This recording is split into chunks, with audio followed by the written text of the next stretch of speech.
ભરૂચના જાડેશ્વર વિસ્તારમાં આવેલા નીલકંઠેશ્વર મહાદેવ મંદિર ખાતે 300 થી વધુ કાંવડિયાત્રીઓએ પવિત્ર નર્મદા નદીના નીર ભરીને અંકલેશ્વર તરફ રવાના થયા હતા।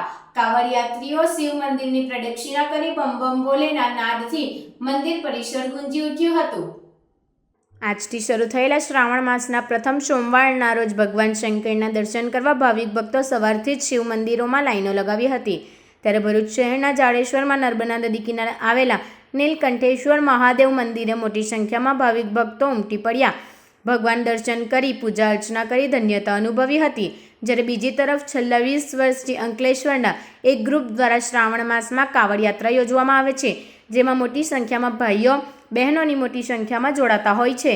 આજે પણ શ્રાવણ માસના પ્રથમ સોમવારના રોજ અંદાજિત 325 જેટલા કાંવડિયાત્રીઓ અને શિવ ભક્તોએ નીલકંઠેશ્વર મહાદેવ મંદિર ખાતે પહોંચી ભોલેના દર્શન કરી નર્મદા નદીના નીર કળશમાં ભરીને નીલકંઠેશ્વર મહાદેવ મંદિરની પ્રદક્ષિણા કરી હતી, જેમાં ગુજરાત, મહારાષ્ટ્ર, રાજસ્થાન, MP, છત્તીસગઢ ભાઈઓ અને બહેનોએ કાંવડ યાત્રામાં ઉત્સાહપૂર્વક ભાગ લીધો હતો। આ કાંવડ યાત્રીઓ અંકલેશ્વર પહોંચી શિવ મંદિરમાં જળાભિષેક કર્યો હતો। हर हर महादेव, मैं ठाकुर शिवेंद्र। हम सभी लोग सावन के शुभ अवसर पे पहला सोमवार है और यहाँ से सारे कांवड़ यात्री लोग जा रहे हैं अंकलेश्वर कांवड़ भरने के लिए। हम लोग तकरीबन 5 जिले के मिलके कांवड़ भरते हैं हर साल। ये लगभग हम लोग कम से कम 10 साल से कर रहे हैं, ठीक है। और अभी आज के टाइम में हमारे पास में लगभग 300 से 350 लोग कांवड़ भर रहे हैं साथ में।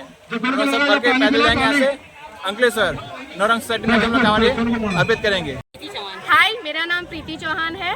हमारे भैया ये कांवड़ यात्रा हर साल अरेंज करते हैं